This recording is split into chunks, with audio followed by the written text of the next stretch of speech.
Hey, welcome back to TECHNOBABBLE. Been a while. Meant to have this video out sooner than getting around to doing the voiceover on it.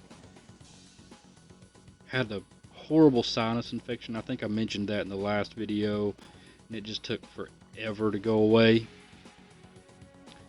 So I'm kind of watching the video back through and doing a voiceover, seeing what's going on. Starting off with unpacking a new Nintendo 64 joystick, although this is made in absolutely no way the same method as a old Nintendo 64 joystick.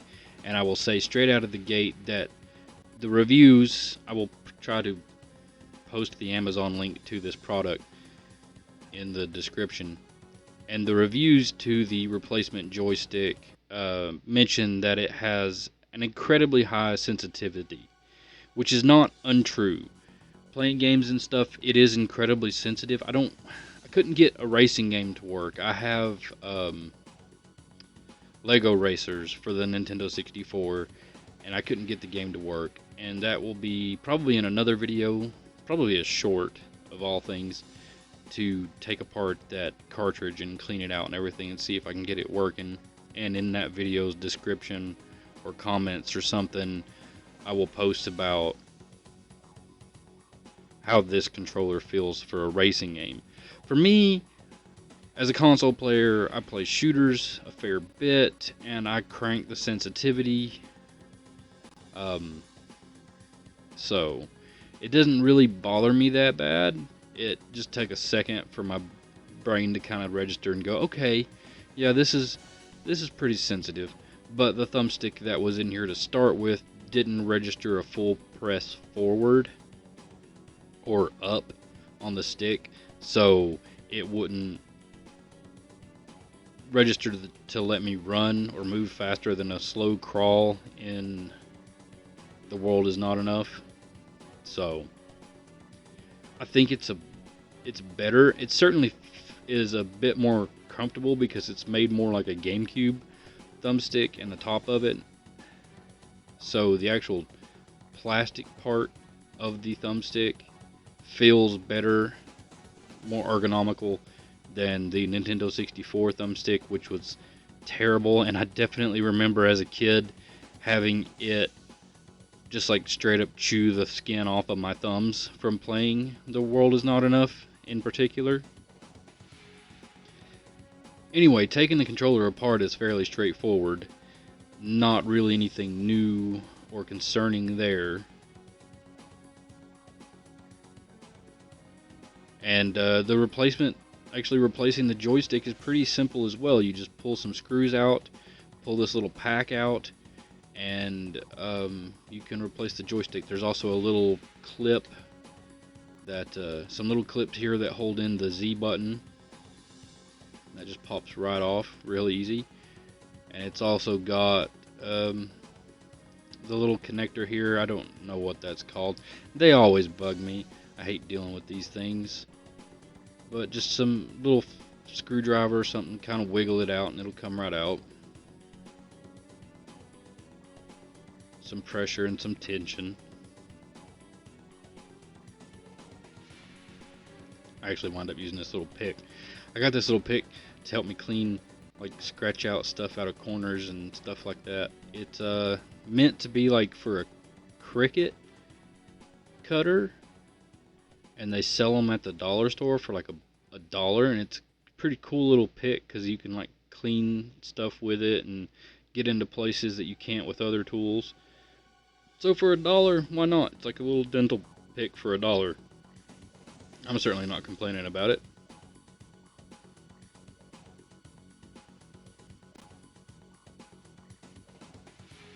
The joysticks look fairly similar, but as you can see, it's got a wider top and everything. So I think in the long term it would be more ergonomical.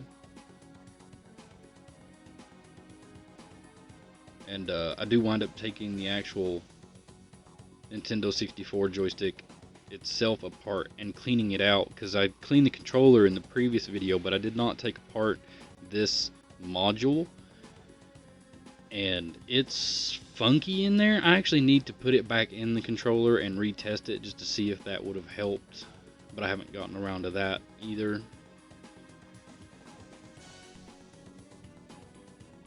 As the father of 3 kids, I'm actually recording this voiceover on Father's Day, but as the father of 3 kids, I don't have all the time in the world to tinker with old games and stuff like I would like to. There's always something to do.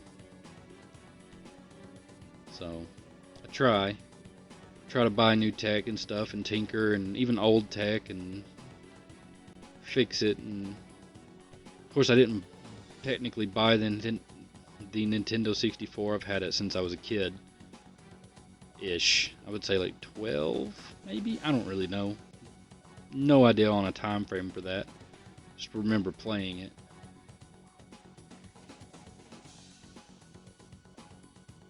So I don't really suggest taking apart these modules unless you're just determined to clean them out. The Nintendo 64 one in particular, the original, is kind of a pain to put back together. Like, it's weird. I think I have some of it in this video. I actually had to look up a video to figure out, like, it's like a little jigsaw puzzle almost when you take that thing apart. And like I said, the new module here is made much more similarly to a modern joystick. Like, it has the exact same kind of actual joystick part, like the actual part that connects to the motherboard, potentiometer setup, I guess, as any other controller, any other modern controller would have, except maybe the Switch. Those are made different, I think.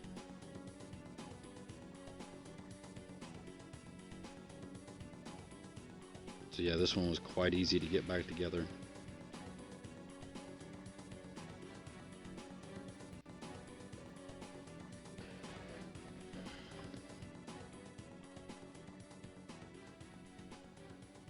And here's the Nintendo 64 joystick, and as you can see, parts just flew everywhere, and it had a like white dust in it. I'm guessing from these plastic parts that have just rubbed on each other for 20 some years and broken down.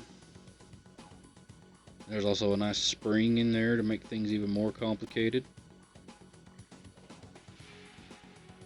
So not made at all remotely the same way, which I think might be a good thing. I mean, the Nintendo 64 is kind of notorious for the joysticks just getting loose. There's not really much you can do about it, and I'd say they get loose because the plastic breaks down in them. And I don't know anywhere that you would find these parts now, but the new module, new joystick pack, you could just buy basically the same as any other controller, like a GameCube potentiometer joystick potentiometer or whatever. I'm pretty sure they're called potentiometers. If they're not, correct me, but you know, be nice about it. For a channel called TECHNOBABBLE, I am not great with techno jargon. It's more about being a nerd.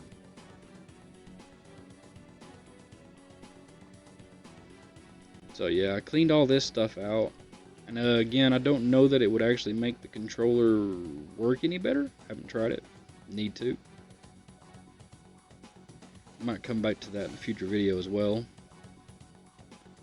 Hopefully I can get them to be more consistent again. That would be nice.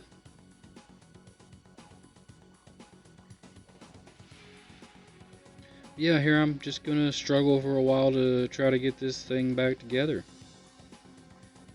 How are you doing? How's your day been? For me, it's Father's Day.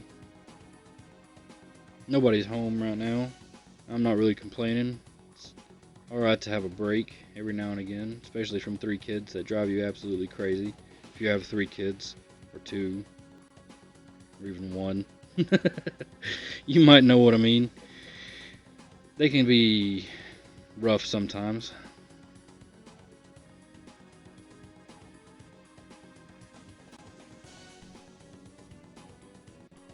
So yeah, there's all the parts finally cleaned up, I guess, enough to satisfy me.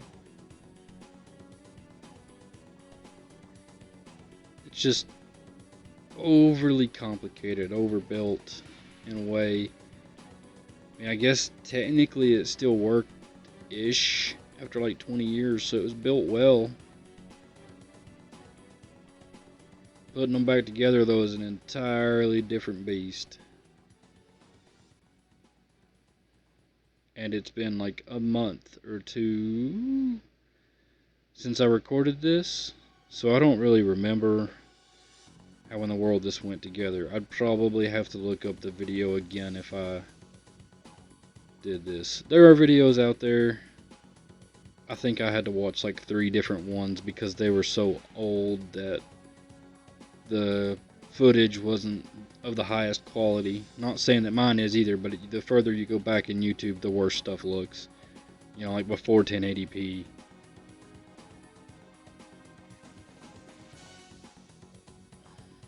Do some more time lapse.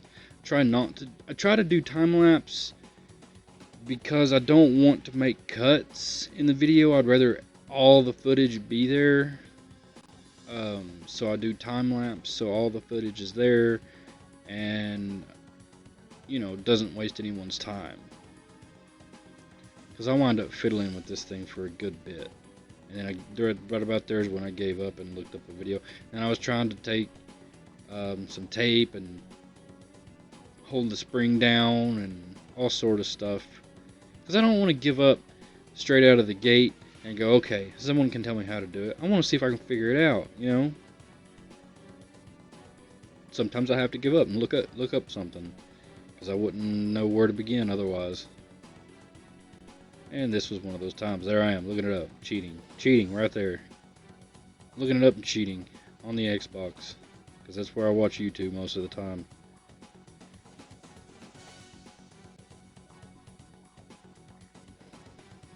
Okay, so I did keep this footage in specifically to show, hopefully better, how it's done. But I don't really know how to explain it. You start with the joystick. Then there's a couple of cross-section parts that go in there. The spring.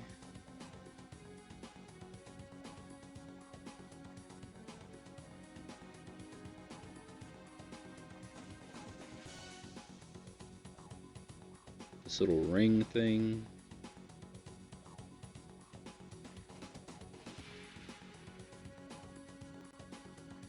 In the video I watched, he explained like the spring is supposed to face a certain way and all this stuff to have it as close to like factory as possible.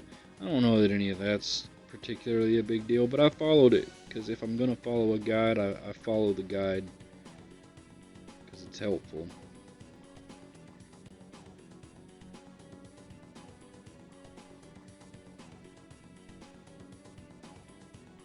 Man, I forgot how long this video is.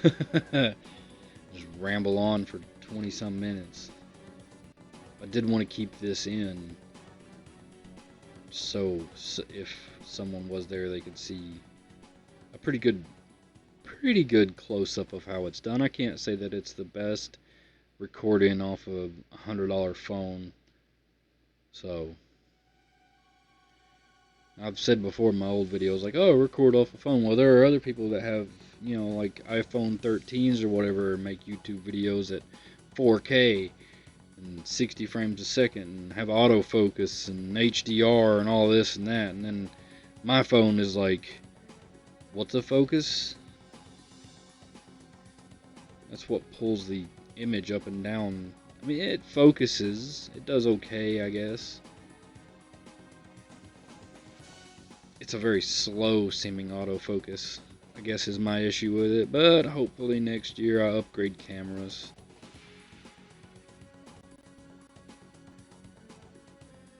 Been looking at a vlogger camera, and so that'll probably wind up being an unboxing on TECHNOBABBLE and stuff whenever that actually gets bought.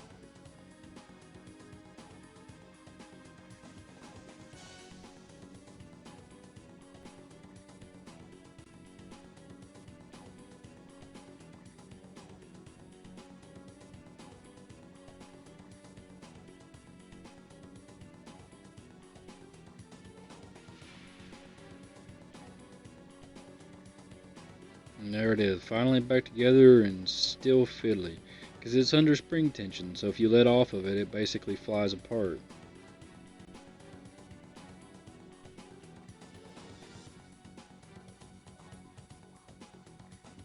So thankfully not the way joysticks are made anymore. Otherwise it would deter me from working on controllers. I'd probably still try to do it just because I find it's more cost effective to go on the internet and go, oh, I can pay $10 for new thumbstick potentiometers again. Not overly concerned, but new joysticks to replace or spend $70 on a controller. Or I can spend like $10 on a whole pack of new joystick tops, joystick caps for whatever console. You can always find them.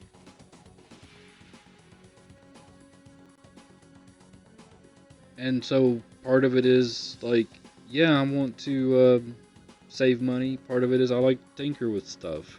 You can't break what is already broken, which is sort of like a motto, I guess. And better off to try to fix it. I was actually watching a video, something about gamers, from, I don't know if I should name the channel or not, but it was a video of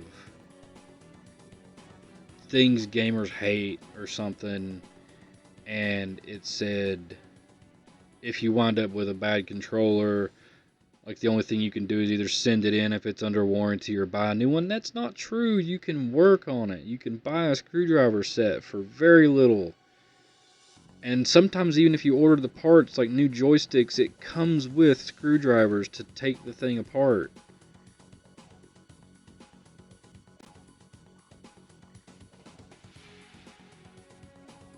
Here's where that little pick came in handy again, so because my fat fingers couldn't fit in there to get the Z button in. But yeah, you can always take it apart. I mean, if you're at the point where you're like, I'm gonna have to buy a new one, you should try to see if you could fix it and save yourself like $50 or $60. That's my viewpoint. Obviously, I would think that you could tell from my rambling and babbling that I don't really know what the hell I'm doing. I know a screwdriver and how it works. Lefty-loosey, righty-tighty, and then from there I just kind of wing it. I can go, okay, this is the problem, usually. If I can't find out the problem, I have to buy a new thing, like I did with the PlayStation 2 controller. I had a comment on that video say that it was the like ribbon sheet in the PS2 controller and potentially its connection.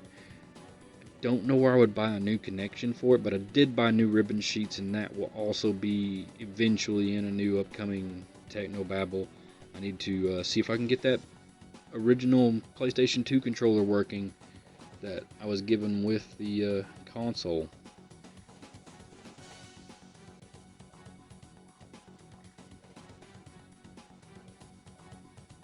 There's me fighting with Lego racers, like I said. Could not get that game to run. I'm gonna have to take it apart and clean it. May the 2nd, and now it's June the 19th. So yeah, it's been a little bit over a month since I worked on this.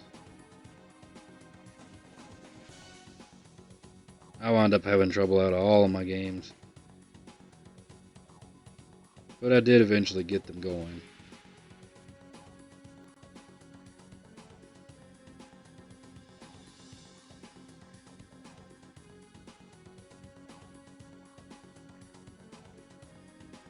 And I make a cut here just so that I can switch my camera angle and start recording from the actual game. Well, I put some recording from the game up here with this, and you can see the controller working.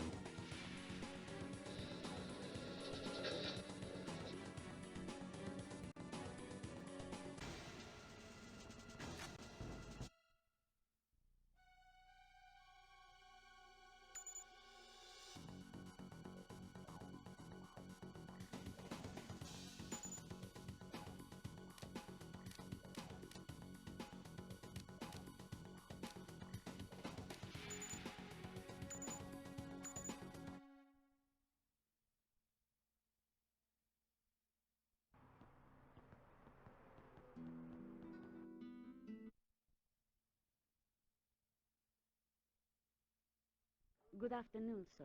Can I help you? The name's Bond. James Bond.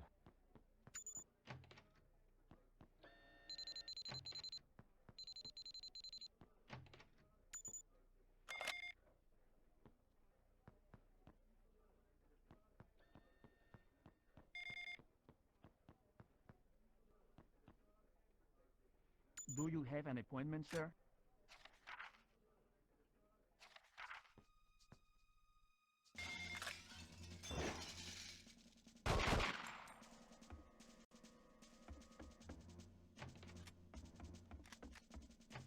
Who's there? Don't shoot!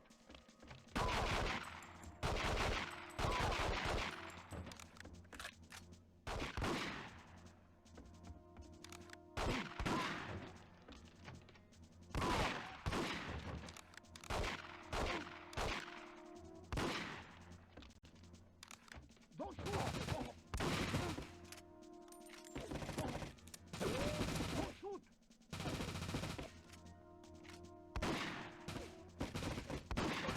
Don't shoot! Don't shoot!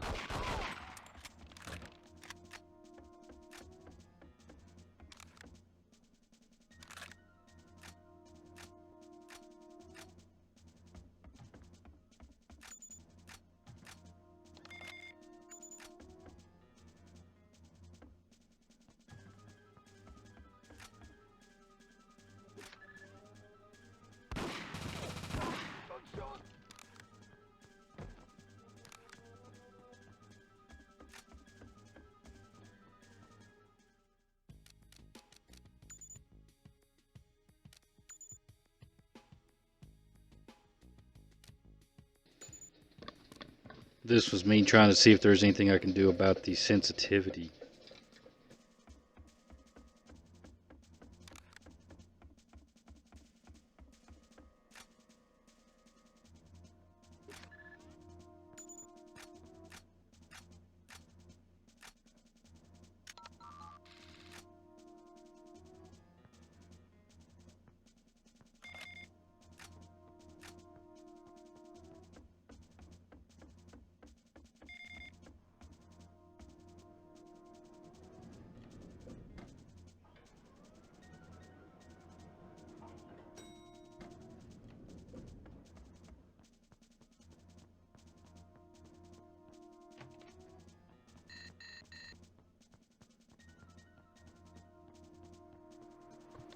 So yeah, there it is, a 20-minute video about how to do something that should take 5 minutes. um, Hopefully it made some sense and hopefully it's helpful. And if not, it was fun for me, so maybe it could be for you. You know, try it out, work on some stuff, tinker. That's kind of the message that I would really like to get across, is it's easy to do. And if it's not working already, and you're at the point that you think you're going to have to buy a new one, spend $10 first and see if you can fix it yourself. That's what I try to do. Old controllers in particular, they're getting pretty expensive for what they are.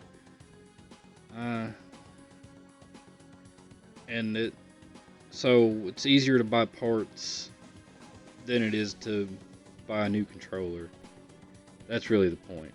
Anyway, this has been Valhalla's Demise on TECHNOBABBLE. Hope everyone is doing well. Remember to be safe, be good, and I hope to catch you in the next one.